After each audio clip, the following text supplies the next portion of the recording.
Well, hey guys, we are back. It's Dr. Cari for fuck's sake. Today, I am joined by Tara Ross, and she is the Caregiver Doula, and we're going to talk about both of those things very deeply.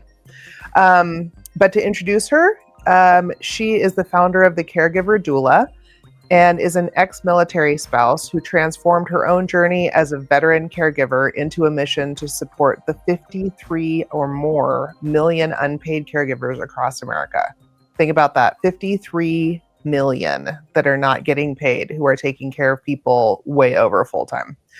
And so she's drawing from her own personal experience navigating a complex medical system. You know, we talk about that all the time because it's all fucked up. And the VA process, which is not any better than anything else. It's just different. And she's on a passionate crusade to help caregivers reclaim their time and joy by reducing the overwhelming administrative burden they face daily, so often. With a unique blend of emotional intelligence and data-driven strategies, Tara is helping families across critical support programs throughout practical documentation solutions that actually work in the real world, because we're all about paperwork. And that takes away so much from what people are doing in healthcare. Her approach bridges the gap between healthcare systems and the families they serve, proving that the right tools can turn caregiver burnout into sustainable support. And you can go on her website, actually, thecaregiverdoula.com, and get some of those daily care sheets. And it can make things a lot more streamlined and efficient, because otherwise you're drowning in paperwork instead of actually taking care of the people you love. Very true. Yeah. It's actually caregiverdoula.care. I wasn't able to get that. Care. Yeah. Sorry, I was looking back at that. Awesome. I might have wrote it wrong too, so totally fair and valid. But I've actually noticed in my journey, as well as maybe in others, at least from a caregiver standpoint, there is no paperwork, which is why I created the paperwork, because that's not something that we're taught to do. Like, that's something that you're taught to do. Like, it's all about documentation. So for the caregiver, it's like, you know, that's not a thought. That is, you know, like when we actually get to talk to doctors or specialists, they start asking a bunch of questions. And if it's not on the top of our heads, then it's an I don't know answer. And when those doctor's appointments are really important, it can be not good and a waste of time. And you don't get the assistance that you need. So, I hope to reach more people and really get into the concept of not wasting time with the documentation. So I make them special for each caregiver and their needs. So even though there's a lot of things that we need to be monitoring, like pain management, medication, activities, bowel movements, then there's like specific things like blood pressure, glucose tracking, TBI, PTSD. So that way you're not like wasting too much time. So I really enjoy doing the actual customization part of it and like getting to know the caregivers. So then they're not documenting things that aren't important, and then they can really see all the things that are connected. Oh, yeah. I mean, I've done like weird stuff, like just getting out my kid's ruler and like making little columns on a piece of paper and trying to figure that out for people, or like, you know, they'll bring in Post-it notes or like little pieces of paper from their pockets. And you're like, what is this? And I'm like, what day is this from? And they're like, well, this looks like maybe Tuesday. I'm like, this is what's helpful about that? Yeah, the fact that you can customize for the individual caregiver what they're having to take into account for the patient. That's really huge. That's actually something that would be very helpful. So I can absolutely see where that comes in. Thank you. Yeah, you're welcome. It's a care team. You know, that's how I like to see the whole thing. So, you know, whether it's the primary care doctor, the specialist, it's like, what can we do to make our jobs easier, right? Mm-hmm. I don't want to waste your time, and I know you don't want to waste mine. So let's figure out why we are here, what we need to work on, and then, you know, then let's implement the thing, right? So, yeah, I love it when they come to the emergency department with the big white binder and they just set it down, and I'm like, I don't know what you think I'm going to do with that, but I have like 2 people dying, a trauma coming in, some guy over there is having a heart attack, and there's no way I'm even opening that freaking notebook. I don't know what? And do I need to know all of it right now? Like, what's the priority here in this ER situation, right? I need like 2, maybe 3 bullet points like that. So I'm not even opening that. You're scaring me. Not the time or place currently. Yeah, no, I agree. Yeah, no, there's been a lot of ER visits where I'm more taking notes than I am talking at that point, because it's just like, yeah, let's ease whatever the symptoms are, right? Like, let's get him breathing, let's get him the pain down, let's get the whatever the thing is, right. And then we can talk about all the other stuff if it's necessary. I mean, usually it's just like, hey, are they allergic to something? You know what I mean? Like, it's real basic, and we don't need all that. But normally I'm like taking notes of like, okay, what are you giving him now? What are we doing next? That way, when I go see the primary doctor, then we can have that discussion. But the ER is definitely not the place to be doing that. No, hilarious. I can only imagine the stories. I will tell you. So I've been putting off watching The Pit. So You've heard about this? No. Yeah. So I've been putting this off for it's been on for well over a year, I think. I haven't seen it either. Yeah. I don't have HBO Max, and that was my number one reason for not watching it. But what the number one reason actually was is that I was scared to, because it was supposed to be and is touted as the best mimic of what actually happens in trauma bays and emergency departments, and I wasn't sure I was ready for all of that to go back there. I don't think you need to. I don't think it's necessary. So I watched 2 episodes last night, which is like the first 2 hours of his shift, right? And not 1, not 2, but 3 of my biggest PTSD triggers already in the first 2 episodes. I was like sitting on my own couch in my own home with my feet under my dog, totally safe and sound, sweating and nauseated. And I was like, oh my God, the anxiety about this is so real. Like, it's just like, I'm like, I can picture where I was when it happened, like their faces, the whole thing. I'm like, this is, very, very real. Whew.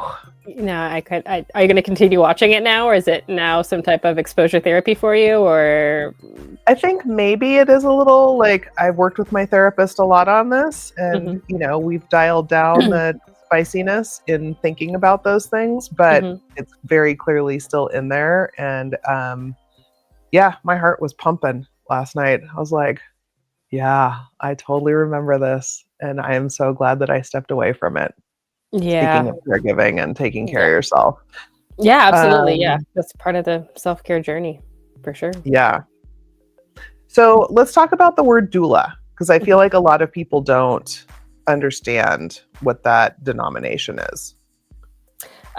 So doula for me means kind of like coach, somebody that's helping you through the journey. So most people know about pregnancy doulas or birth doulas or even death doulas to help you through the dying journey. And so with me using that word doulas, I want to help caregivers in their journey from beginning to end, if I can.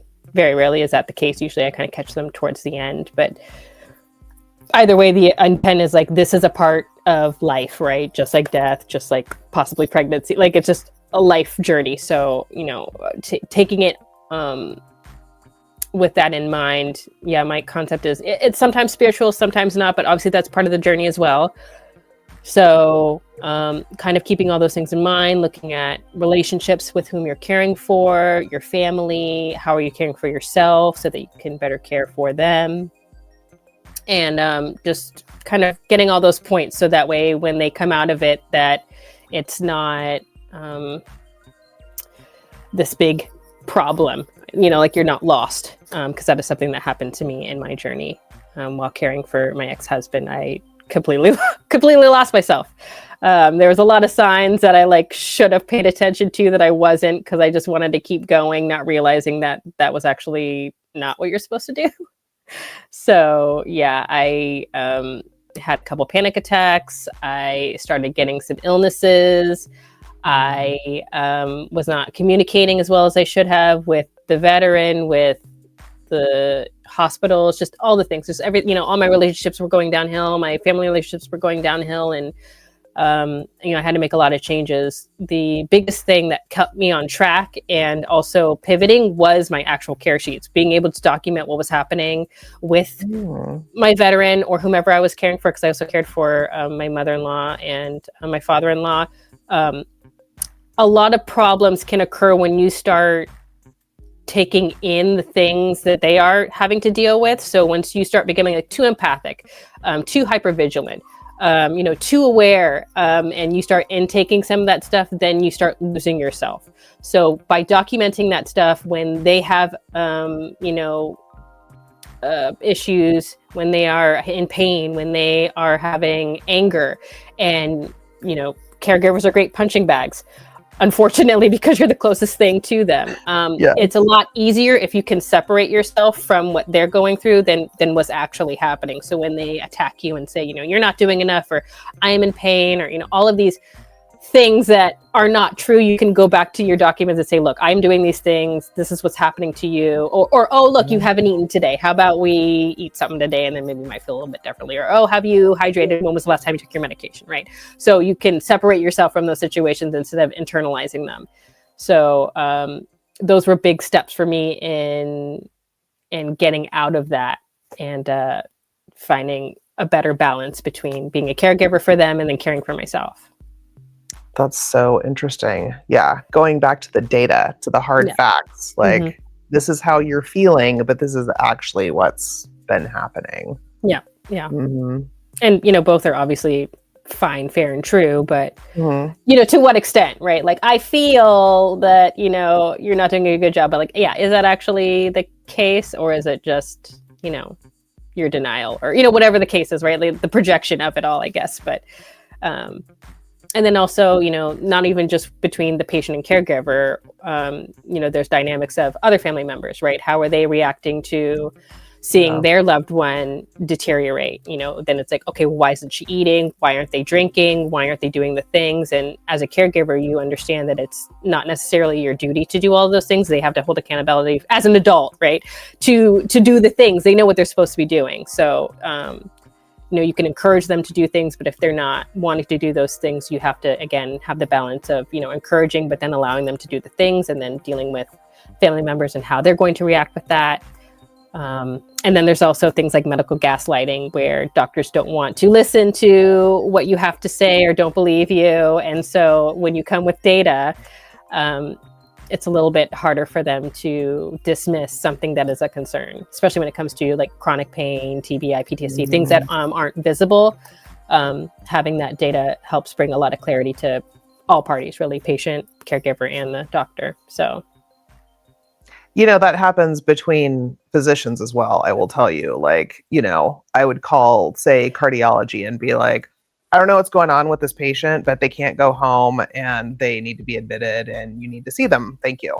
And they're like, oh my God, have you done anything? Or you just call me as soon as they come in complaining of chest pain. And I'm like, okay, so here's their vital signs and here are all the labs that I did. And here's the CT scan results and the chest x-ray report. And then, and they're like, oh, I'm like, bitch, they've been down here for 3 hours and we have been quite busy. Come get your patient. So I totally get what you mean by the, sometimes you need that information to prove it to yourself. Yeah, absolutely. You get too invested and this is your loved one, and they're gaslighting you or telling you something that isn't true, and you're like, oh my God, have I not been paying attention? Like, I haven't slept in 3 months. Maybe my cheese is slipping off my cracker. And then you go back and it's like, bam, bam, bam, bam, bam, bam. Like, okay, I have been doing all of these things. And process of elimination, there's that part of it too. Absolutely. Yes. Yeah. Because talk about Groundhog Day. Like, so often it's right. It's the same. And you start thinking like, oh, did we not do that at 12 o'clock? Or was that, nice. Absolutely. Yeah. I mean, there's something good about having a routine, right? But then there's also the concept of maybe we need to change things up, right? And how do we do that? And how do we do that safely? What do we need, especially when it comes to medication? Like once we add something new in, how is that affecting them and in what ways? So again, yeah, having that documentation to like figure it out, or is it food? Is it food related? Is it medication related? Is it, all those things. So yeah, having those little details, even though it can be monotonous, or even sometimes tedious, because there is that. When I make the templates, I make them so that you're just kind of just crossing and you're writing little things. It's not whole paragraphs, unless you need to do that, obviously. But I try to make it so that, not only can the caregiver do it, but the patient can be a part of it as well. They can, document their pain levels and stuff. But I want to make sure that it's just in general easier to get through the thing, so that way when you have the more data, when you go see the doctor in 3-6 months, you have enough information to either show or share the patterns, or even like avoid the ER visit, right? Avoid those things, right? Hopefully everybody needs to go to the ER. right. I mean, it's like you don't like it when your blood pressure is low, or there's some chronic pain issue that it's like, oh, well, is it because you didn't take your medicine, or is it, what I mean? Like, again, like, these are just random concepts, but again, it's like, I have seen those things when I've done it. And it's been a game changer in how I care. And it's been that way for other caregivers as well. So how do people find you, and why? Like, how does that process work for you, Tara? Right now, it's just through social media. I'm really just on TikTok, not on Instagram or anything else. And then, just through TikTok, really.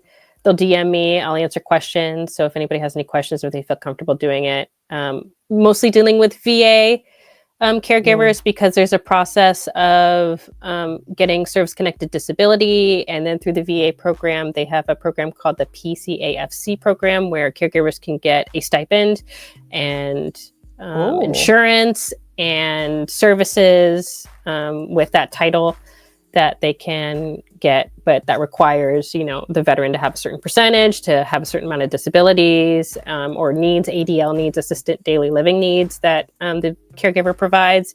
And all of that's like evidence-based. So it needs to be in the medical records. The primary care doctor needs to like be documenting that, sometimes a specialist. And then when they apply for those, if it's not in the medical records, it's going to be very hard to get approved. So that tends to be the things that I try to talk about in my TikToks, and then help provide the evidence. And again, that's where my care sheets come in, is that kind of evidence to maybe not share with the VA, but to share with the doctor so that it can be put into the medical records. So the caregivers themselves obviously might not be veterans, but they might be able to get reimbursed by the VA. Correct. Yes. They get a monthly stipend. Yeah. And they have like a rating. That's some socialism right there. I know, right? But the problem becomes is how many are getting in, and it seems like they're not letting a lot of people in. And again, I'm curious, again, when I talk to them is, why are you getting denied? And then we go from there. So, and then sometimes it takes, months for them to get approved, if at all. And then there's like 3 tiers. Sometimes they get the lowest tier, and then we, work our way up. But, we're dealing with a lot of, what's the word? Invisible disabilities. So when it comes to things like that, like TBI, PTSD, it's really hard to give data or a diagnosis that is scalable sometimes to those things. So again, that's like where I encourage caregivers to really talk about the things that they're doing for their caregiver, even write like buddy letters to the VA to describe the things that they're doing on a regular basis. And again, the templates to kind of share what they're monitoring, how they're doing it, what they're noticing, and, again, showing and sharing their value, which is something that can be really hard when you are the wife of or the spouse of, and you're not being seen as, part of the care team.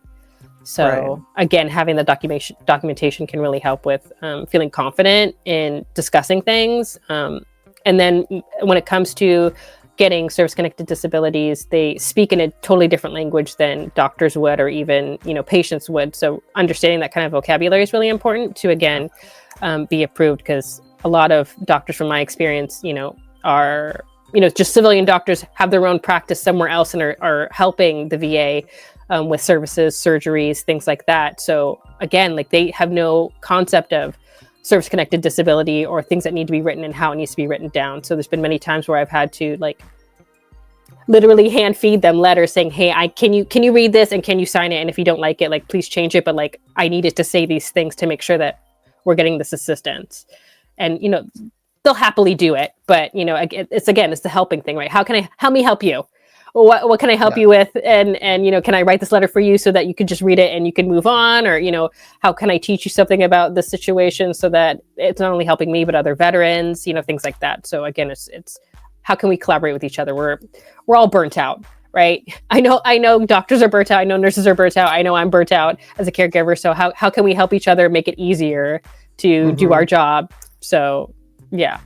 It's so true. The vocabulary is so different, right? Like physicians have their med school and residency stuff, which doesn't jive with most of the rest of the world.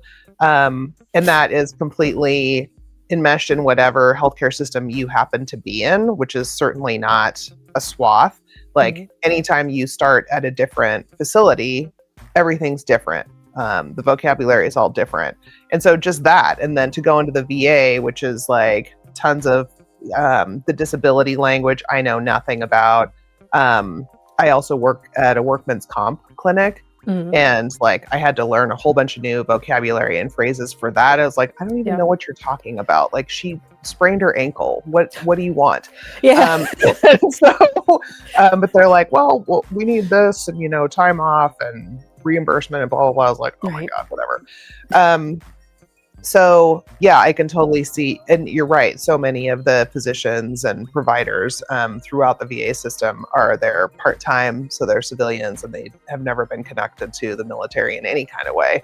And so doing that paperwork and then having paper pushers that are just say no, blanket statement, no, that's the answer to everything, and then having to appeal and like use their language. It is a massive hurdle. And sometimes it's just like a sentence or a phrase that it makes or breaks, the thing. It's like, well, does this veteran, if the caregiver is not caring for them when they need to be in an assisted home, and it's like, of course you would say, oh no, but it's like actually like it is yes, actually.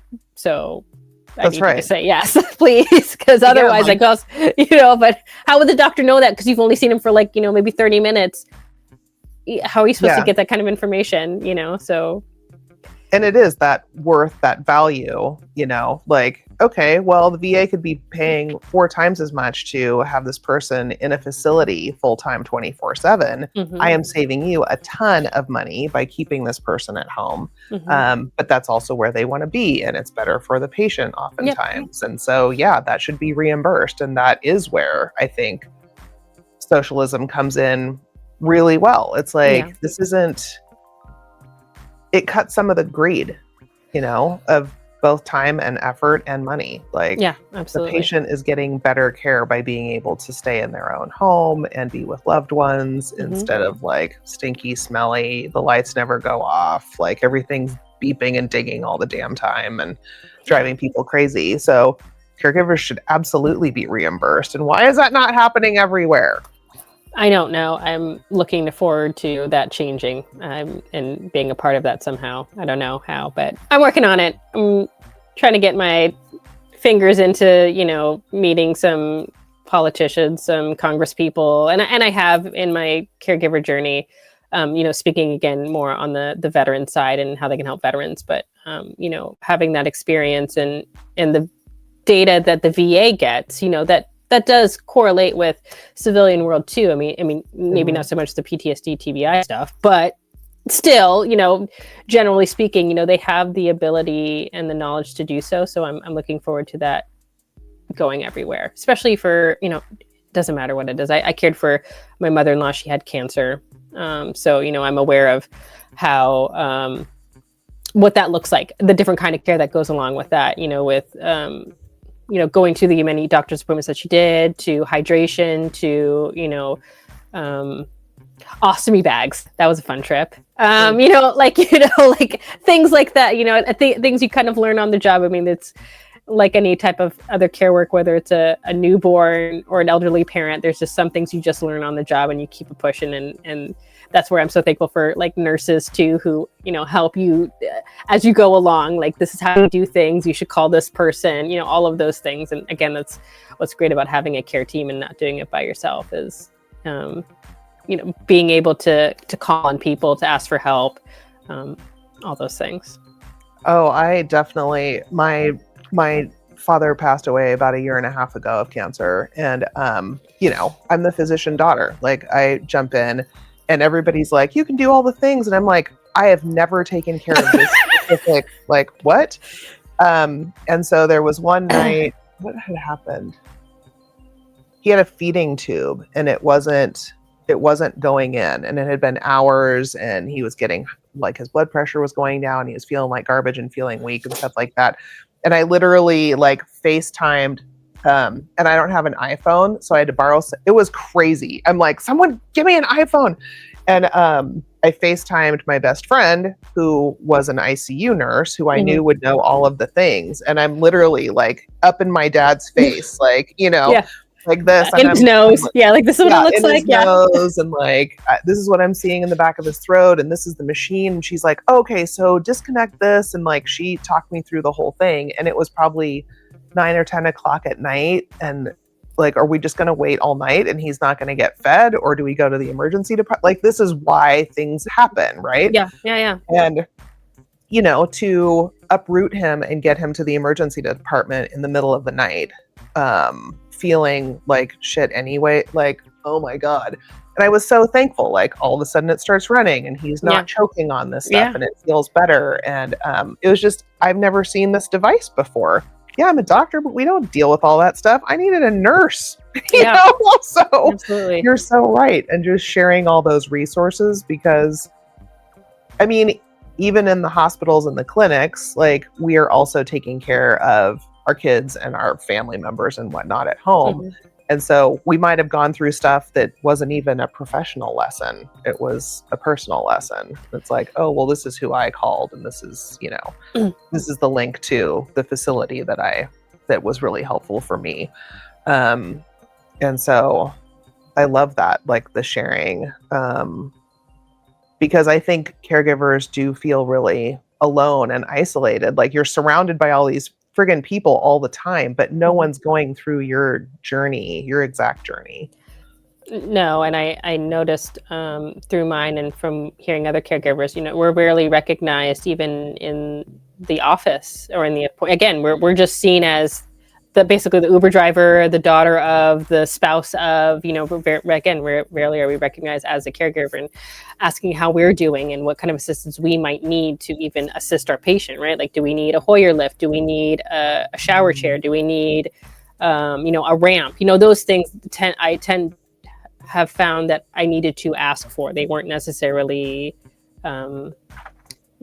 asked if we needed them. And there's nothing wrong with that, but it's, again, that we have that conversation of like, okay, well, how are you doing? What's happening in the home, and how can we help? And again, I can only imagine how many patients you have on your queue on a regular basis, on a daily basis, even in general. I don't expect you to remember everything about me, but like a question of, hey, do you need anything in the house? What else can we get you? Do you need this? And again, maybe that's where, that person comes and asks, somebody else asks, maybe that's a nurse's job. I don't know. But again, it's like that question of like, getting to know your social worker at the hospital is another great person that I suggest they get into, and know by name and have a regular conversation with if you can. For the VA, again, the caregiver coordinator, that's somebody that gets given to you once you start being a part of the program. So again, using them as a resource.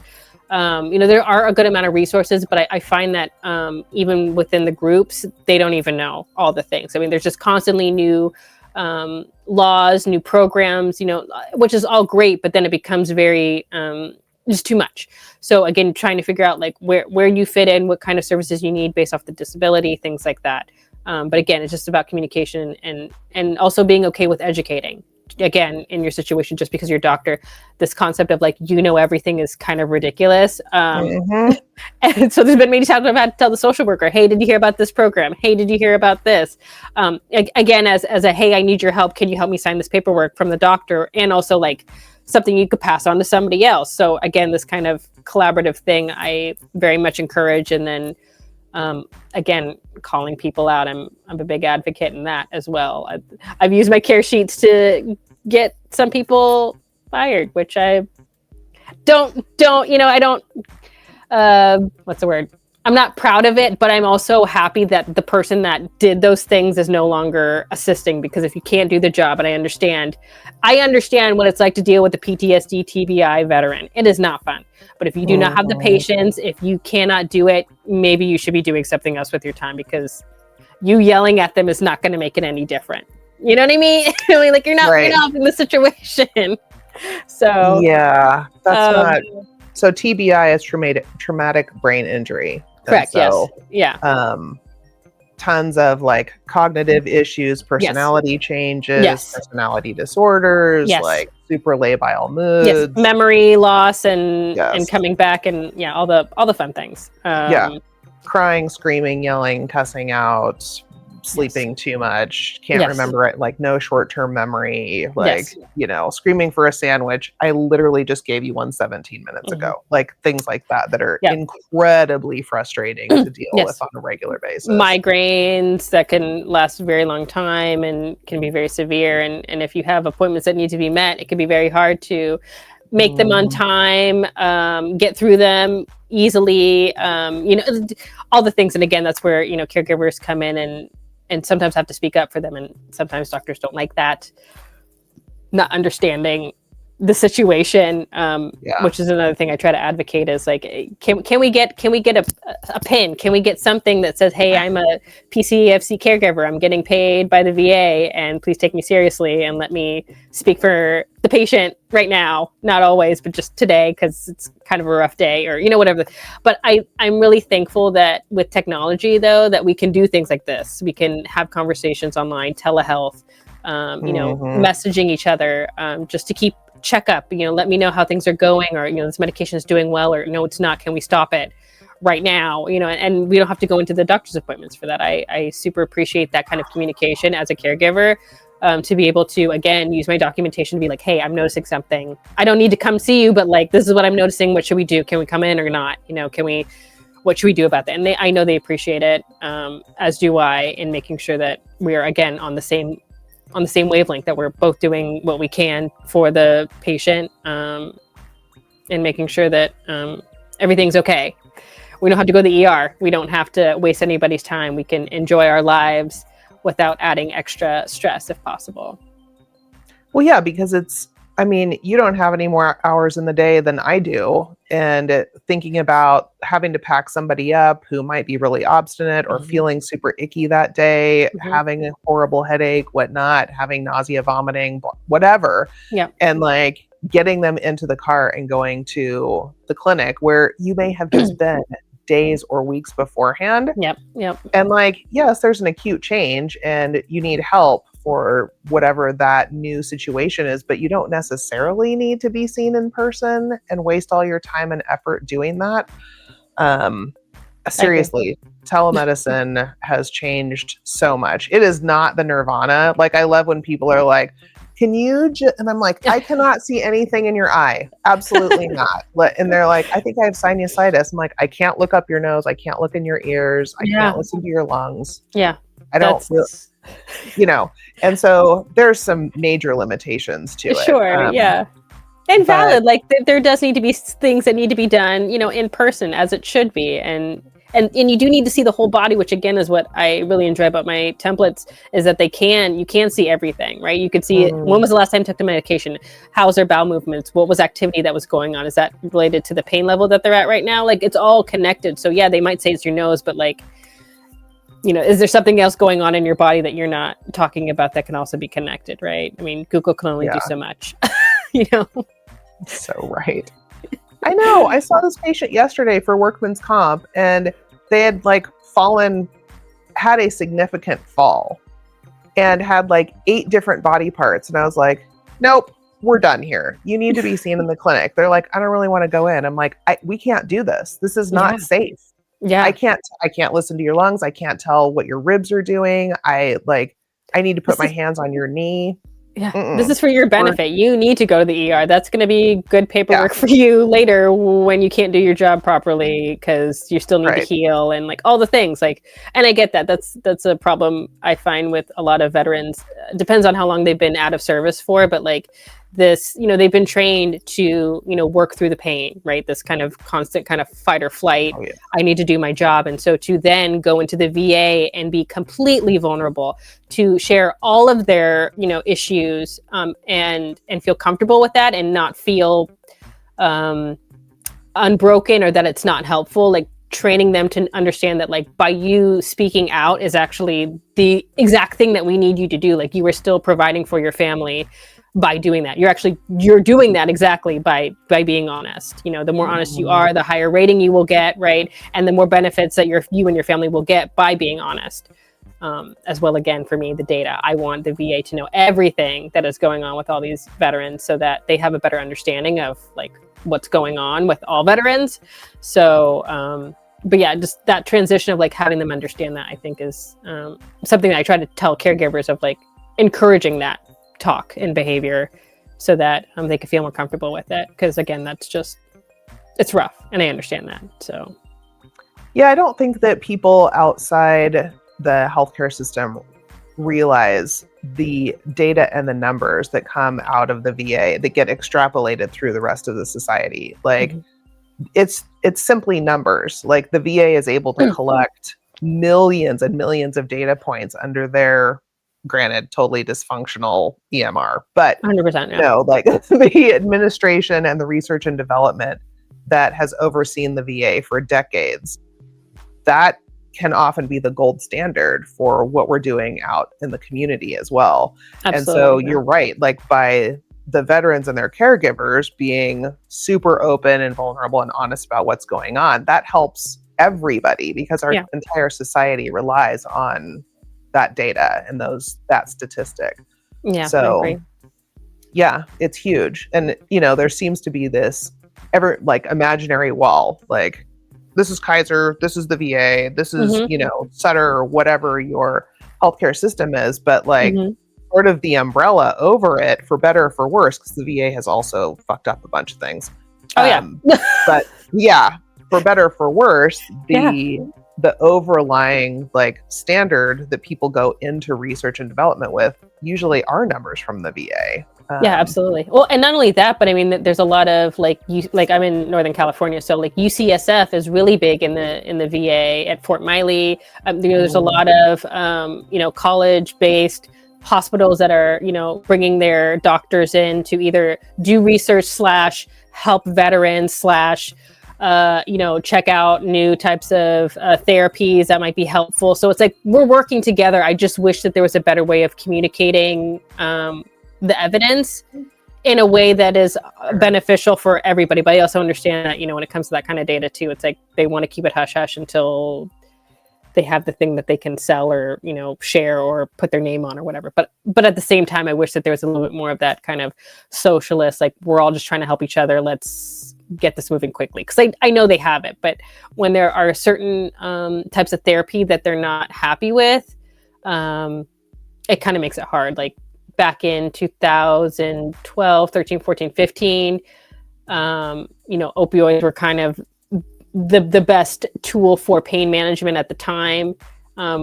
And my ex-husband was in that and he was on a high dose. Luckily, he was able to get off of it, but then he was doing other things like medical cannabis at the time that was super helpful, but because that's still considered a federal no-no, it was kind of really hard to talk about it and like be honest about how helpful it was. Granted, we had great doctors. Again, California, they were fine with it. They just didn't write it down. But it's like one of those things where it's just like, it's like, I wish we could just be honest about the things that are working for us with the understanding, just like any type of medicine, there's going to be side effects. It's not going to work for everybody. And let's do what we can to make it happen. Right. So, or even just like even simple ones like pool therapy, acupuncture, like those things are becoming a bigger and more common type of therapy. But I just wish it was talked about more or recommended more or offered more. So, or insurance approved more. That would be great, like, my God, my head's gonna fall off my neck. It's like those things. Like it's a full. I mean, like I know Kaiser's done like these promos of like it's a full body experience, and it's not just one thing; it's the whole things. And I totally agree with that. But like, let's also practice what we preach and like offer more of those things and have more doctors or specialists that are offering that, so a lot of people can do it. It's not like this long wait list, and like just things like that. So I'm looking forward to the change when that happens. I don't know, because it's so wellness is subjective, right? And yes, and scientists don't love that, but it's also real. It's right. It's very real, and so it is.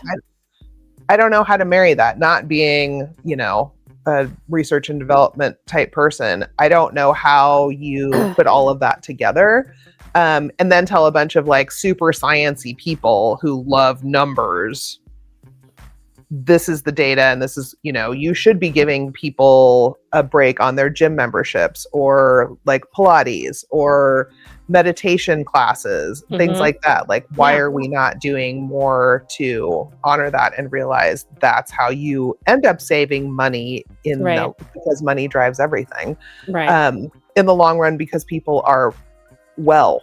Right. I heard somebody say, granted, it's a totally different situation and different diagnosis, but she was saying like, I'm healing, but that doesn't mean that I'm like disabled. And I thought that was a really interesting perspective of like, yes, I might even have a title, but like, and I also understand that like, there is no cure for what I have, but I'm going to do my best to live with this as best as I can. And that's very chronic pain coded, right? Like, it's never going to totally go away, right? But how can I live with this and live my life to the fullest, right? And there is no drug, and there, and it may not, and it might be a multitude of things, like you said, like, some type of therapy, some type of meditation, some type of, body work, and maybe medication. But like, I'm working through this, and this is enough, and this is okay, and that be it, right? But right, how do you explain that to a caregiver? How do you explain that to a doctor? How do you even explain that to a patient, right? Like, this might be the best we can do right now, so you might need to have a different perspective about it, right? And what does that look like? And again, maybe that's where my services come in too. Like, how do we go through this journey with an understanding of like, this is it, and we're going to continue living our lives to the best of our ability, right? And what does that look like? And how are we going to tell the rest of the family about this? And like, how are we going to, right? So, how are we going to, right? Yeah, and that's a whole other thing. But I tend to deal with a lot of that too, of, how do we deal with the family about this, especially like during the holidays, right? How are we going to deal with the shock of them losing 50 pounds and them looking different, or, or even like, again, with just our loved ones not being honest about their disability, right? Or overextending it, making it a bigger deal than maybe it potentially is. How do we navigate that?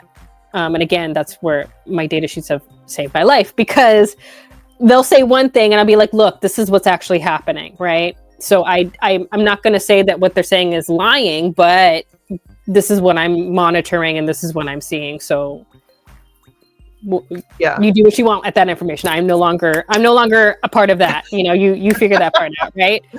Yes. These are the trends. Do with the information what you will. Absolutely. Yes. Yeah.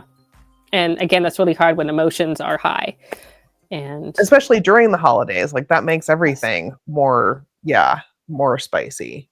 Yes. So what are some of the physical manifestations or the somatic responses that caregivers go through in their journeys taking care of people? A lot of things that I'm noticing, there's a lot of like hypervigilance that can happen. So, that means that a lot of, it just depends obviously on whom you're caring for, right? But I mean, in general, like your senses are a lot more heightened, right? You're constantly having to monitor them in a way that is not normal. Not something that can be sustained, right? Can make your relationship strained because of it. So I like to do things like, quick mini breaks, right? So what does that look like? That could be a couple minutes of deep breathing before you go on to the next task. Getting outside for a couple seconds if the weather permits. listening to your favorite song, again, using your senses, like, are you hydrating, right? Are you eating enough? Right? Like, it sometimes just goes back to the basics for yourself, right? Sometimes it's getting some flowers, putting some essential oils in your diffuser to change the smell and mood of a room. Again, a big one for me is asking for help. A lot of caregivers don't know how to ask for help. So how do you ask for help, and whom to ask for help? Because that's another big one, and in what ways can they help you, right? So not everybody can help you in the same way. So can somebody come and help fold clothes? Can somebody come and make you some dinner? Can somebody come and spend time with your loved one while you go do groceries by yourself, right? Yes. It's really just little things at once, because I tend to reach the caregivers at burnout. So I'm really trying right now to reach them before that, and trying to see how I can get my care sheets into caregivers at the beginning, right? When they come into the doctor's room with their loved one, right? Like, that's kind of the first sign. And sometimes they don't even know that they're already on their caregiver journey at this point, right? They just think it's just a one-time, maybe a 6-month thing. They'll be fine. I'm going to go back to doing my thing. Long time. Right. But you're like, like their leg will heal, their knee will heal, and we'll be good, right? But not realizing that, like, this is actually possibly a sign of something else, right? Or so if there's a way that I can help them prior to that, that's kind of really my goal, to avoid a lot of that burnout, avoid a lot of those feelings that aren't necessary in the caregiver journey. Some of it's, obviously inevitable, but if you can find the space for yourself, which again, I'm hoping that the templates will do, or can do, that by documenting the things, you will have time for yourself. And then what are you going to fill up with that time, right? Does that mean more sleep? Does that mean getting out? Does that mean enjoying the things that you love? Does that mean connecting with other family and friends? And then by doing things for yourself, you won't lose yourself as much when things get hectic, because it's a roller coaster, right? You're going to have some good times, you're going to have some bad times. So being able to fill up your cup is just going to make everything else a lot better when you have to care for other people. Yeah. And I think finding your village early, finding out who will support you in what you're doing. Like, okay, Absolutely. maybe your cousin isn't up for ostomy bags. Right. But maybe your cousin is up for, bringing groceries by, or coming and playing music with the patient, or reminiscing, or whatever, while you take a little break and get your brain away from it. That hypervigilance is totally just like having a baby. Yeah. Right. But that it's finite. Like, at some point, they're not going to be a baby. Okay, now we have other things to watch out for, because now they're a toddler and they're on the move and they're trying to kill themselves. Absolutely. For your house. Okay, so then, you keep moving. But like, with somebody who does have a traumatic brain injury, has crippling PTSD, is like probably not going to get a whole lot better. This is just who they are. That's like postal stuff, right? Yeah. It just never freaking ends. There's no end to it. And so you can prepare, and that's important, right? Like, I used to carry bags. I would have bags by the door of, like, if we're going to a doctor's appointment, I would have everything I need in the bag, snacks, extra medication, like all the things, right? Like, or for an ER visit or whatever, like I would have the go bags ready. And then, I think it's a balance between having the go bags ready and then being present, right? So, and then the care sheets, I guess, would be kind of like looking at the past. So having all those things, but then allowing yourself to be present for whatever's happening right now, whether that's an emergency situation or just to be there for the joy, right? To be there for the silence that's currently happening, to be there to watch the movie, to be there for the moment that it feels like things are normal again, right? It's hard to be that way if you're constantly thinking about that doctor's appointment that's going to happen tomorrow, or worried about what happened yesterday when you went to the ER visit or whatever. Do you know what I mean? So it's like, it's finding that kind of balance between all those things.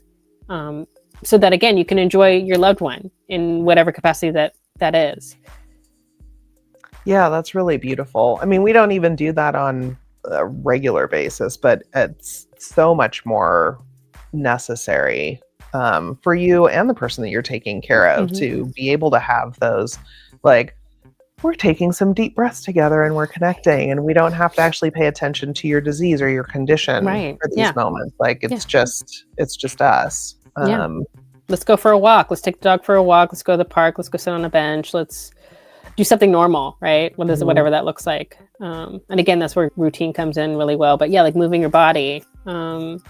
Just kind of back to basics, I feel like sometimes is the best remedy in these situations, just because there's so many things that we can't control that, the things that we can, like breathing, eating and drinking, getting rest when you can, like, just getting those things in when you can. And I think it's sometimes just little moments that make a difference, especially, again, in a fight or flight situation when you have to be hypervigilant in the moment, or ask for help, or call 911, or just be there for them when they're having a panic attack, right? Like, what can I do? How can we get out of this? How can I make sure that you're safe when we're safe? And again, just kind of depends. But having those things in place is really important. But then, being able to be present is the game changer in getting out of it. As ER. Yeah, I was just thinking of like, cortisol levels. Everybody's talking about that right now. Yeah. And as a caregiver, it's just like having a baby or having a little kid. Like, your cortisol levels are going to be super high and it just makes your whole nervous system like so itchy and pokey and scratchy. Yeah. And so, taking those times to dip down and be like, we don't have to be, in the watchtower right now. Like, turning it off is really hard when you've been in it for so long, because it does feel comfortable, and it's kept you safe. It's kept you safe to be in that high alert, right? But then at a certain point, you do need to let it go if you want to take care of yourself, because otherwise you'll find yourself in a panic attack or two. That's right. Like I did myself.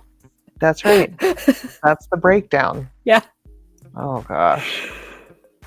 So right now, are you having to take care of anyone besides yourself, Tara? Or of course I do. Yes, I practice what I preach. I have 2 kids. I have 2 girls, and then I also have my parents. They're still quite healthy, but I've been noticing some things about them that I've been needing to step in a little bit more. So I'm already back into my caregiver journey, but setting better boundaries, balancing things out a lot better. And also, they're just better patients than I had before. Like, communication is great. They know how to ask for help, and all of those things. So right now it's pretty great. But my caregiver journey is definitely not over. I'm an only child as well, so like there's nobody else. That's right. You're on. So I'm on, and I'm okay with it. And for better or for worse, yes, I'm doing it by myself. So, I mean, not by myself, but, no siblings to have to deal with, again, for better or for worse on that one. But, because, there's some downsides to that potentially as well. 100%. Yeah, this sandwich phase of like having kids to raise and then having to kind of raise your parents. My mom's in her late 80s, and like, again, she lost my dad a year and a half ago, and you just don't know what's going to happen after that. Like, she spent her whole life with him, and there's a whole lot of stuff that he took care of that she didn't even have to look at because I know he was in charge of that. And now I'm looking at her like, hey, how about, have you logged into your bank ever? And she's like, what does that mean? Like, okay. There's a learning curve, and my goodness. It's, when you lose somebody, part of grieving, obviously you don't recognize the roles that they played in ways that you didn't expect them to. So I can only imagine the shift. At one point she said something was going on in her house, and I can't honestly remember what it was, but I said, change your thermostat. She's like, your dad did that. I'm all dude, you have a Nest. And she's like, right. I'm all, it's good. Touch it. It will tell you what to do. And she's like, well, your dad just went by and did the thing, and I have no idea. And I'm like, oh, you're going to have to get a lot more comfortable with, like, and curious about the thing. It's a thermostat. There's nothing fancy about that thing. Right. And so, little things like that where I wouldn't even think that I would need to help her with that. Like, that's a total blind spot for me. I live by myself, right? Yeah. And so, and at the same time, I'm like teaching my kid to stop fucking with my thermostat, or like I'm trying to set my mom up on automatic payments. I'm also trying to set my kid up on automatic payments. Right, yeah. 100%, yeah. Oh my God, I'm raising so many people right now. What is going on? How old are your kids? Just out of curiosity. I have the one. He's 18. Okay. So yeah, I have a 12 and a 6. So like 12 is getting there for sure. Yeah. But see, at that age too, it's like they're obviously more independent, and she'll be learning how to caregive too. Like she'll be doing her part and helping out with little things. Again, even if it's just like, doing an extra vacuum, now we really got to learn how to start cooking. If not just for yourself, like whatever it is, right? Just doing that kind of more independent thing. But yeah, no, it's a trip. It's a trip having to teach them. And they're two totally different things, right? Like one technology based, one not so technology based, but like understanding the value in both of not knowing these things, but also knowing these things, right? Yes. I really don't think we talk about the sandwich phase enough. And I wonder if it was because like generations ago, there wasn't one. Like, there wasn't. No, this is a very grandparents just new died. Thing. Yeah. I mean, granted, it's interesting because I've always been around my grandparents. Like I lived with them. So, and so did apparently my parents a little bit. On my mom's side, she did get to know her grandfather and they lived together. So I think there is some of that. I'd be curious how much culturally that is actually still occurring. Because we've made it so like we're supposed to be independent and have our own house and live on our own and like, Right. all of that. But I think that that's going to have to change with our current system, right? I mean, there's not enough housing. There's Kids can't afford to get out. Right. Kids can't afford it. There's this boomer generation that is retiring, getting ill. There's not enough homes and services. Like who are they going to be living with? Who's going to care for them? Right. That's another thing I keep saying. There's not enough nurses. There's not enough, enough care to care for these boomers that are going to be needing this care, which means it is going to land on, the kids, not so much kids anymore, but their kids. And what does that look like? How are they going to play a role? I also try to help, as a caregiver doula, like, look, just because you're the kid and you expect to have to do these things doesn't mean you have to do them. Like you could show up in different ways as a caregiver, right? You don't have to be the primary caregiver if that doesn't suit you. You could show up in different ways and still be part of the care team, right? Especially if you don't live in the same town, city, state as your parents, right? So how are you going to show up for them? Does that mean financially? Does that mean you calling the banks and doing all the phone calls? Does that mean you setting up the kind of stuff? Are you setting up insurance? Are you, doing all those phone calls? Because that's still helpful, right? Like all of those things are super helpful. You don't have to do it all, right? Especially if you have, siblings, everybody could play a part in different ways. What does that look like? That's kind of a beautiful way of describing that too, because you're giving permission, right? You're also validating them. Like, okay, so you're far away or you are unable or whatever to do these three things. Well, what are three other things that you can add? And you are valuable. And I think, especially when you do have either siblings or cousins or whoever is on the team, and then there's quibbling about, well, you're not pulling your weight and I'm doing all of this and you're not. And then, God forbid, but it happens all the time. Like, should somebody pass away, then it's like, well, I should get more money or reimbursement because. And so I think like your templates probably help with that too, because it's like, these are my 16 pages of stuff that I've also been doing. Right. Yeah. Accountability, consistency, especially again, if you're even fortunate to have multiple caregivers caring for one person, right? Making sure that the care is consistent from everybody. Are you doing all these things? Are we staying consistent? Who's doing their part? Who's not doing their part? If it's like, half day type things, right? Somebody came in the morning, started something, the second person comes in, can they follow up and see what the other person did so that they're not missing anything, right? Because there's a lot of, again,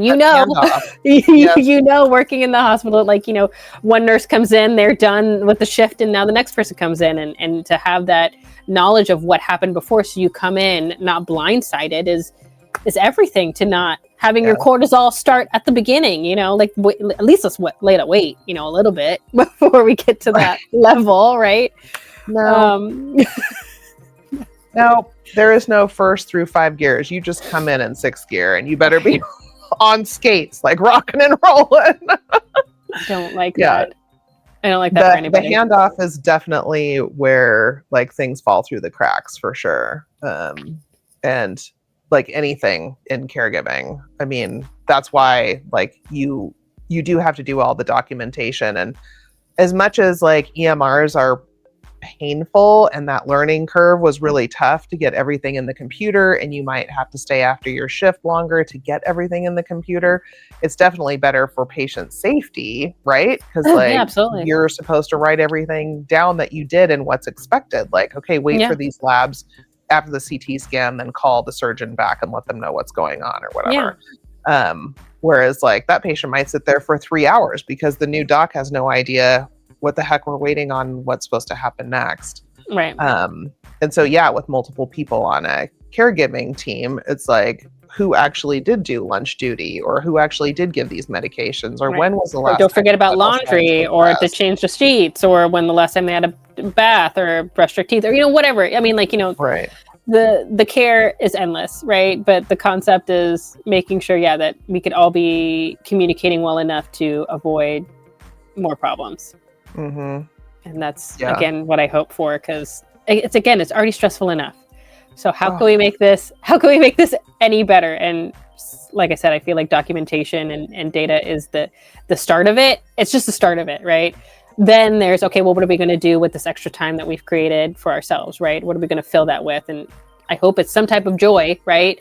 More time with family, you know, doing the things that we love, doing self-care, right? Whatever it is, right? But the only way we're going to create that space is, you know, through the routine, through the data, you know, through all of those things. And then you can enjoy the journey more and let all that other kind of bullshit go, right? Again, emotions are important. I don't want to say it's not important, but if we can avoid some of them or not internalize them, that's kind of what I hope for, because again, emotions are inevitable. It is part of this journey. Anticipatory grief is a thing, right? Cognitive dissonance is a thing. You know, like there's so many things, right? And there's I want the caregiver journey to be like a level up. I don't want it to be a downgrade, because there's so many great lessons that you can learn, and if you can be present for the people that you care for, it's just amazing. It just makes it so much easier, right? Especially like, again, caring for your parents or your grandparents. Like, you can learn so much if you have the ability to be present for their stories, their journey, you know, their relationships. And you know, even though I'm living in a sandwich generation home right now, like, I'm so thankful that my girls get to be with their grandparents in the same kind of ways I do, and get to learn from them and hear their stories, and, you know, all those things, for better or for worse. I mean, don't get me wrong, we're having fights in this house. You know, like there's four girls, 4 women, or, you know, 2 women, 2 girls, and 1 man. So like there's a lot of emotions going on in this home. But you know, like just to be around them so much, I'm very thankful for. So I want other people to have that experience too, to the best of their ability.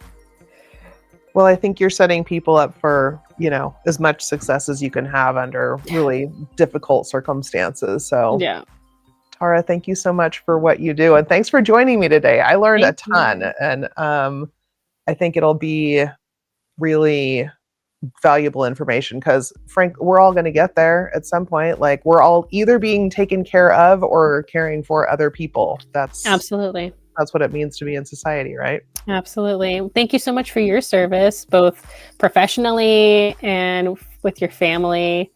I know it's a lot of work, and I just want to thank you so much for doing all those things. Yeah, for sure. Well, maybe we'll get back into it in a few months and circle back and make sure everybody's still alive in your household and getting along well. Yeah, it's you know, winter's here, so it's a lockdown a little bit, and you know, we'll survive. We'll be fine. I'm sure you will. You're in charge. Yes, I am. Thanks, Tara. I really appreciate your time. It's been wonderful. Thank you. All right. Bye-bye.